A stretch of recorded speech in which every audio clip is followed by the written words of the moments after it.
How desperate should a team be to completely redesign its rear suspension to the middle of the season? Ferrari throws himself with everything in Silverstone. But this revolutionary update will save the year or only hide your shortcomings. Stay, because what is coming is a technical and strategic analysis with huge implications for the championship. The real problem of SF25 is in its unpredictable nature. In circuits with irregular asphalt or variable temperatures, its performance is diluted. Ferrari has had to resort to extreme configurations to keep the car within its functional range, sacrificing general balance or degrading tires more than desired. This not only limits possible strategies during careers, but also generates constant psychological pressure on their pilots, which are never sure of how the car will respond in a quick lap, in traffic, or with different fuel loads. The result? An instability that has undermined both Leclerc and Hamilton. In the words of the technical environment, it is like ice dancing every time you try to take the car to the limit. When a team like Ferrari decides to completely redesign a system as complex and critical as the rear suspension in the middle of the season, does not do so for pleasure or excessive technical ambition. It does so out of necessity, because there is no other way out, because conventional solutions have failed. And it is just in this context that the Scuderia has prepared its great technical commitment for the Great Britain Grand Prix. A completely new rear suspension conceived with a clear and desperate goal, at the same time saving what remains of the 2025 season.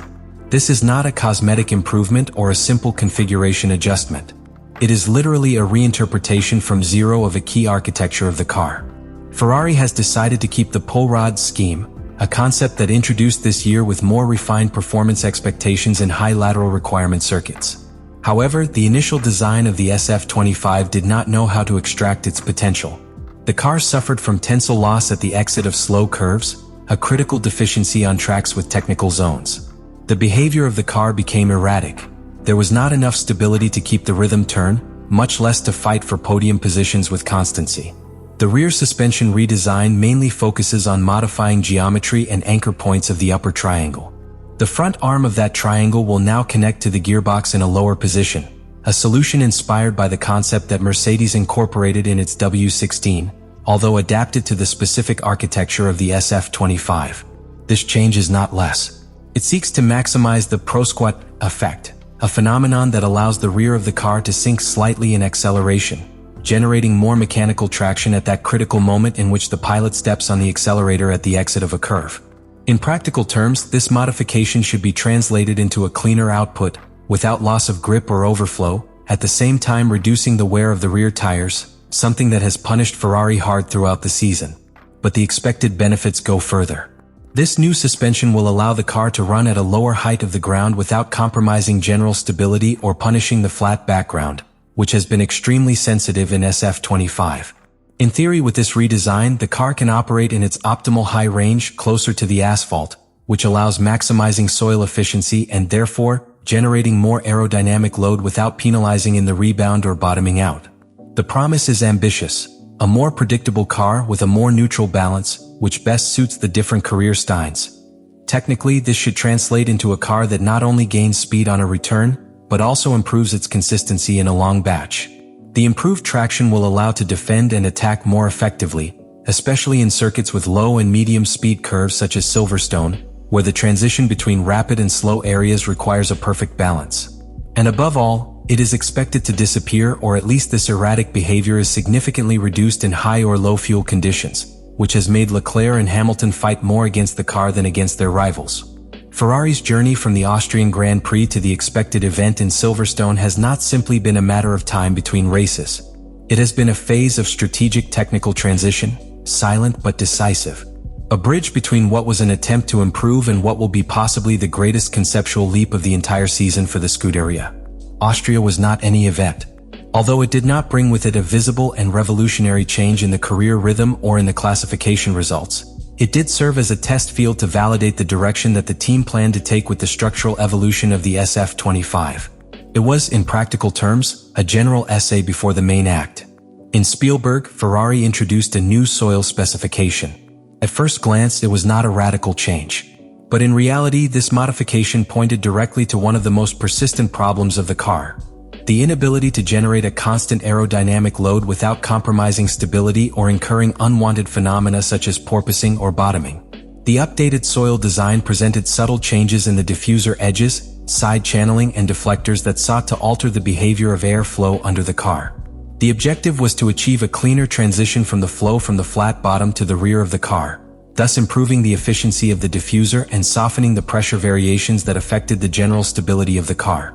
Although it did not translate into an immediate quantifiable jump in terms of times per lap, this update provided fundamental data. Ferrari was not looking for a direct improvement of half a second by turn in Austria. What he needed was to confirm that his technical concept that would materialize completely in Silverstone had a solid base. And that is exactly what they obtained: the validation of chassis behavior under new load conditions. The sensors integrated in the suspension and the ground collected telemetry that allowed to adjust the correlations between the wind tunnel, the CFD simulations, and the reality of the track. This type of data is pure gold in the development decision-making process mid-season. Austria also allowed to observe in real time how the car reacted at different shooting heights with the new soil configuration. This detail is fundamental because, as mentioned before, the SF25 has an extremely limited operational margin when it comes to the height of the chassis with respect to the asphalt. The engineers took advantage of the Red Bull ring layout, with their combination of fast lines, slow curves and elevation changes, to evaluate performance in different phases of compression and suspension expansion. What was sought, essentially, was to anticipate how the car would respond with the new rear suspension that would debut in Silverstone, since both developments in Austria's soil and Great Britain's suspension are intimately connected as part of the same technical philosophy. The Great Britain graduate will not simply be one more race in the calendar. For Ferrari, it represents a critical intersection between the present that escapes their hands and the future they still try to build. The sports and strategic implications of this update in the rear suspension are much deeper than they seem to the naked eye. Because it's not just about seeing if the car goes faster in Silverstone. It is about answering a fundamental question that will define the rest of the season. Can Ferrari still be competitive this year, or has its preparation officially begins for 2026? From a purely sports perspective, this update has the potential to redraw the competitive map for Ferrari. If the new suspension works as expected, we could be facing a technical resurgence that allows them to consolidate as the second force of the championship, reducing the gap with McLaren and taking definitive distance from Mercedes and Red Bull, whose yields have been more volatile. But for this to happen, it is not enough to be fast. The new car architecture must quickly integrate into the pilot style of Leclerc and Hamilton, two pilots with very different approaches on how the phases of entry, rotation, and exit of curve should be handled. If the new system provides a more stable basis, both can exploit their strengths, something that until now has not been consistently possible. For Hamilton in particular, this moment can mark a turning point. His process of adaptation to SF25 has been slow, tortuous, and frustrating. Since the beginning of the season, it has been clear that the car does not respond intuitively to its style, especially with regard to traction when leaving curve and the behavior of the rear train in long braking. If the redesigned suspension manages to correct these aspects, the seven-time champion could finally deploy his true potential within Ferrari. And that would change not only the internal dynamics of the team, but also the psychological balance in the struggle for the championship's honor positions. Finally, there is also the impact on external perception. Rival teams, sponsors, press, and above all fans will be looking closely at how Ferrari responds to this key moment. A good result can reconstruct credibility, generate optimism, and attract technical investments. A failure, on the other hand, could make the rest of the paddock look at them as a lost team between erratic technical decisions and poorly calibrated expectations. In an increasingly competitive championship, with shorter technical cycles and smaller margins, the way a team responds to its own technical crisis says more than any sporadic podium. That's why Silverstone is more than a race. It is a declaration of intentions. An opportunity to demonstrate that Ferrari not only lives from his past, but still has the tools and character to build a competitive future. If this update meets what was promised, it will be the beginning of a new chapter. If not, it will mark the symbolic end of a season that began with enthusiasm, but that could have been the victim of its own structural limitations. Silverstone will mark more than a simple date in the Formula One calendar for Ferrari represents an existential test, the moment where a mechanical piece could define not only the course of a season but the mood and technical state of an entire team.